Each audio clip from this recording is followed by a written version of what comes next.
Oyez, oyez! J'espère que vous allez toutes et tous bien. Ce matin, un podcast vraiment sur les énergies du moment, les montagnes russes dans lesquelles nous sommes. Je ne sais pas quand est-ce que vous écouterez ce podcast, mais nous sommes fin janvier 2021, dans les feux de l'amour du Covid. Ça s'en va, ça revient. Voilà, c'est comme un tout petit rien.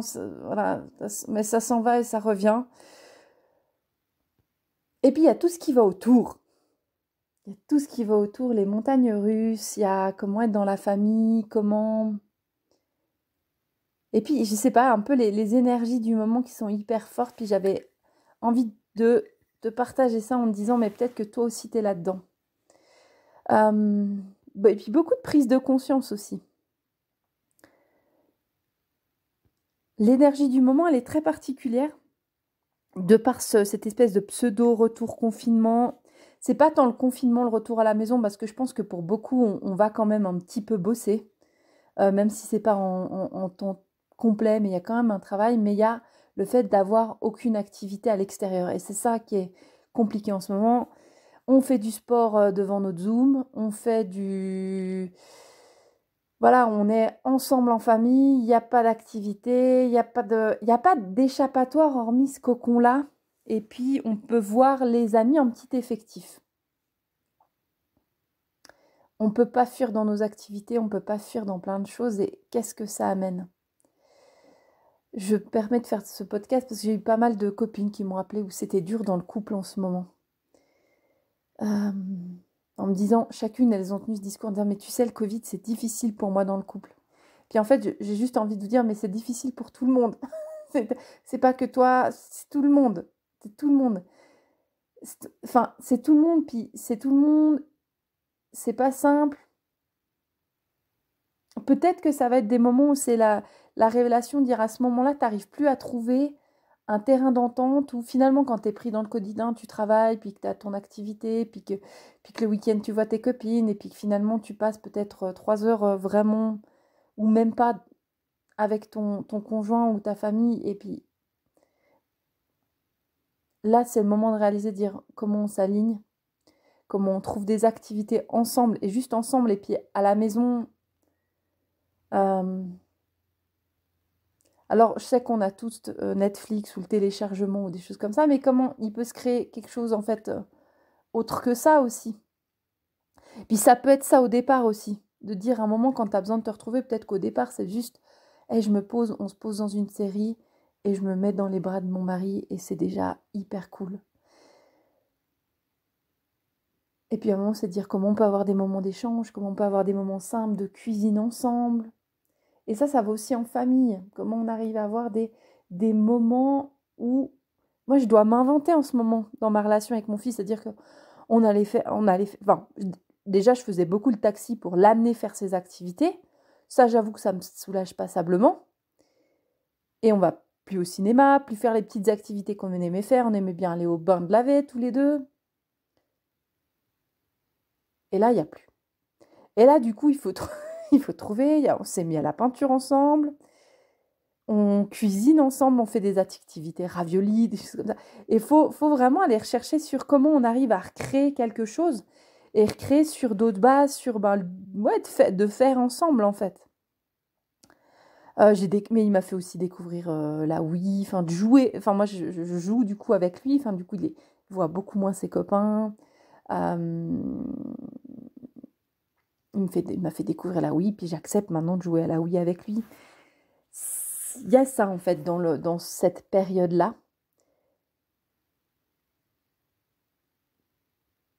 Et puis, il y a comment on peut se soutenir entre amis, comment on peut faire des choses, il y a comment on crée ensemble. S'il y a un mot en ce moment, moi, qui me tient, c'est euh, créer. C'est-à-dire, je vais créer des raviolis avec mon fils, on va créer des choses, on va faire créer de la peinture ensemble, on va créer des choses, on va, ouais, on va être dans des créations qui sont pas esthétiques, mais on va créer des choses en ce moment. Avec dans des relations amicales, j'ai vu qu'à travers mon travail, enfin, au-delà de mon travail pour lequel je fais, voilà, J'ai du plaisir à le faire, j'ai des beaux projets en ce moment. Mais la nécessité pour moi, mon équilibre, moi, professionnel, se fait sur...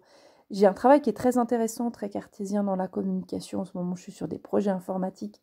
C'est une partie de ma vie dans laquelle j'ai du plaisir et j'apprécie mes collègues. J'apprécie, pour la première fois de ma vie, je crois, un responsable que j'apprécie beaucoup. Et ça, c'est une partie de ma vie. Mais pour trouver mon équilibre, moi, je ne peux pas faire ça à 100%. J'ai besoin de créer à côté. Et j'ai besoin d'avoir une activité haute, et moi, sur la côté, j'ai besoin de nourrir ma vie spirituelle. J'ai besoin d'avoir du temps pour ça. Et c'est pas 1 heure par semaine, 50 minutes, j'ai besoin d'avoir un moment dans ma semaine, j'ai besoin d'avoir une soirée, j'ai besoin d'avoir des temps de connexion, j'ai besoin de ces moments-là qui vont se décliner sur plusieurs formes. Euh, Ça va être un temps d'écriture, ça va être un temps de méditatif, de prière, un peu pour moi qui sont un peu les deux. Ça va être des moments de rituel, ça va être les moments où je travaille pour d'autres personnes dans des moments de connexion. La semaine dernière, j'ai écrit une lettre pour quelqu'un qui était juste magique, qui m'a amené tellement au-delà de mon mental dans une autre univers. Enfin, la médiumnité, c'est un moment où on doit arriver. Enfin, sans dévoiler son histoire, la demande, moi, je l'avais perçue et sentie comme raconte-moi ma vie antérieure. Et donc, mon mental se prépare un peu à ça. Et quand je plonge dans son univers, je suis pas du tout là. Je suis complètement ailleurs. Et là, il y a les freins mentaux qui font que du coup, la réception est un peu particulière. Et à un moment, on pose, on lâche, on dit ok, ben, je dois accepter que là, c'est pas ce que j'imaginais. Je vais peut-être pas répondre à son besoin. Puis c'est ok parce qu'en fait, l'énergie qui est autour d'elle n'a pas besoin en ce moment de la ramener dans sa vie antérieure, mais il y a besoin de lui transmettre ce message-là et il y a besoin de la reconnecter à cette énergie-là. Et là, quand j'ai lâché, ça m'a ramené, je suis partie, mais dans le sable, dans une tribu. Enfin, c'était magique. Et ça, j'ai besoin de vivre des moments comme ça parce que j'ai besoin. Ça me nourrit aussi, en fait, de découvrir ces univers, puis de découvrir qu'en chaque être, il y a cet univers magnifique. Ça, c'est l'une des plus belles choses que j'aime dans... Il y a... Quand bien même j'ai pu faire des lettres qui étaient dures et je pense qu'elles n'ont pas été simples à être réceptionnées, parce on n'a pas tous un passé karmique donc vraiment de vie antérieure, vous l'appelez comme vous voulez, hein, je suis pas bouddhiste, mais vraiment on n'a pas tous des vies antérieures qui ont été magnifiques, où on a été un grand sage. C'est pas le cas pour tout le monde. Puis des fois, il y a des trucs lourds et durs, mais c'est ok, quoi. Puis quand bien même, dans la lettre la plus dure que j'ai eu à transmettre, l'énergie qui était là, elle était transcendée, elle était bienveillante. Dire, ok, l'énergie, c'était dur, mais ok, on libère, on y va. Et ça, c'est beau. Quand bien même on contacte notre part d'obscurité, c'est-à-dire que j'ai plongé un moment dans la part d'obscurité de la personne qui me contactait, mais ok, puis ça fait plonger aussi dans la mienne, parce que toi, moi, on est tous blancs et noirs, on est tous, on est gris, quoi, j'aime cette image du yin et du yang, quoi, puis d'être et féminin et masculin, et noir et blanc, et finalement, c'est la fusion de ces deux entités qui font qu'on est le tout.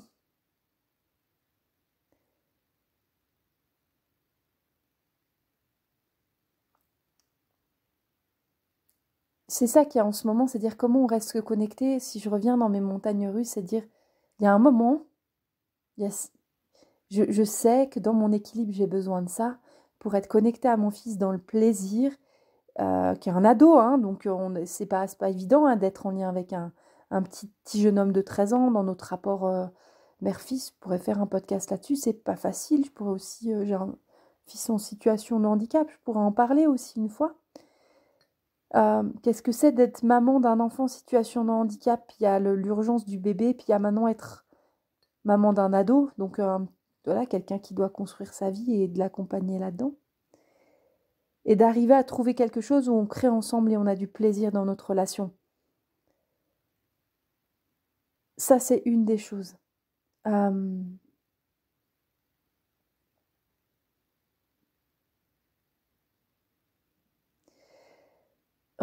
Il y a eu aussi en ce moment, parce que tout n'est pas... Enfin, on est d'accord que je ne vis pas une vie magnifique où tout est merveilleux tout le temps. Enfin, vraiment, vraiment pas. J'essaie vraiment de vous montrer là où je peux me raccrocher.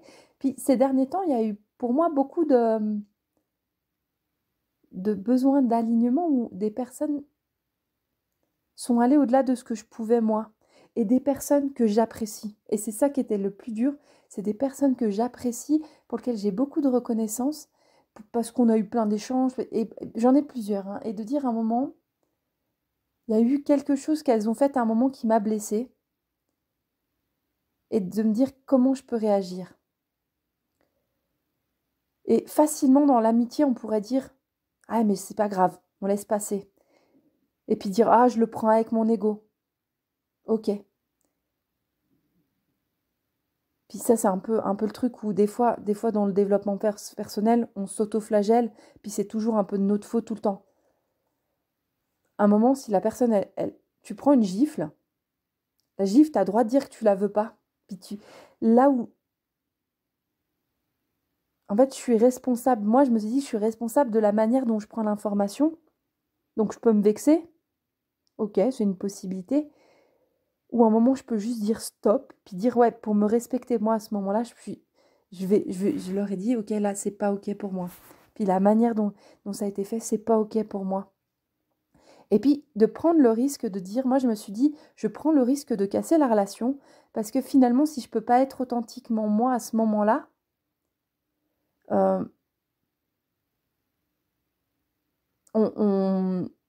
finalement, on n'est pas dans une relation d'amitié. Donc, je me suis dit que c'est des personnes que j'appréciais suffisamment pour dire, ok, là,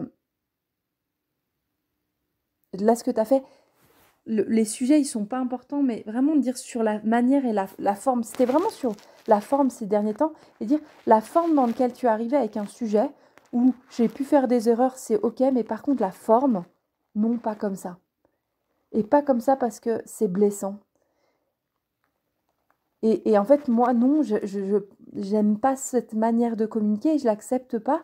Du coup, si tu veux qu'on soit dans la relation, euh, c'est d'une autre manière. Voilà, j'ai expliqué du coup aux personnes comment moi je pouvais, puis c'est ok.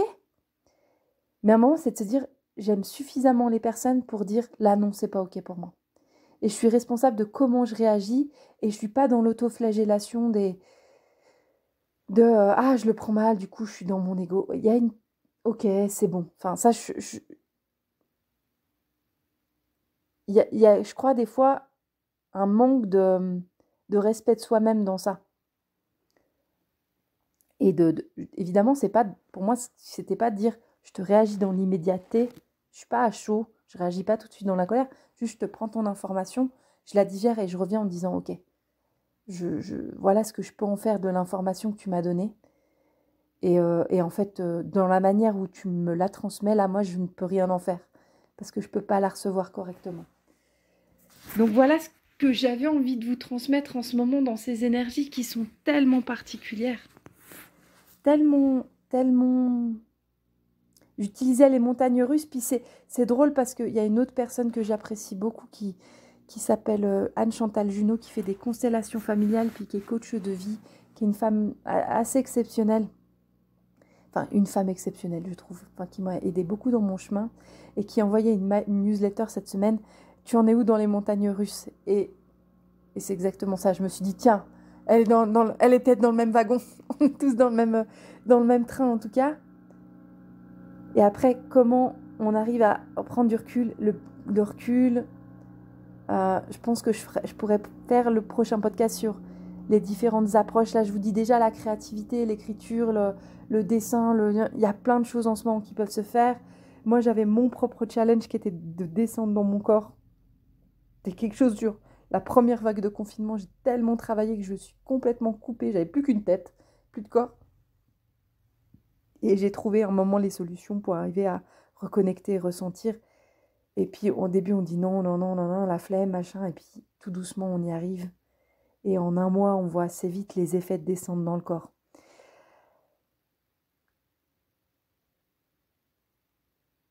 Voilà un petit peu sur ce podcast un peu spontané de ce matin que je vous ai fait. Je remercie le podcast parce qu'en fait, je suis pas coiffée, que je ressemble à un épouvantail, que je suis en pyjama ridicule.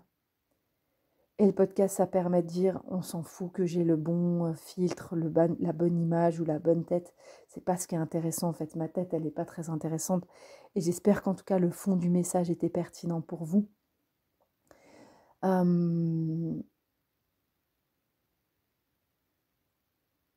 Vous pouvez en tout cas suivre et puis regarder sur mon site internet, vous pouvez mettre des commentaires sur, pour vous, enfin je vais mettre le podcast sur, il y a Instagram, j'imagine Facebook, ça suit automatiquement, mon site internet actuellement. Et sur mon site internet, il y a un espace sur l'espace podcast où vous pouvez mettre des commentaires s'il y a quelque chose et dire comment. Moi, je vous invite aujourd'hui sur la question pour clore ce podcast et dire quelles sont tes techniques à toi. Il n'y en a pas qu'une seule. Moi, je suis convaincue qu'on n'a pas qu'une seule technique. Quelles sont tes techniques pour arriver à tenir en ce moment, pour arriver à te remonter, pour arriver à faire que tu restes dans une bonne vibe, une bonne énergie et en lien avec ta famille, en lien avec l'essentiel. Je te souhaite une toute belle journée.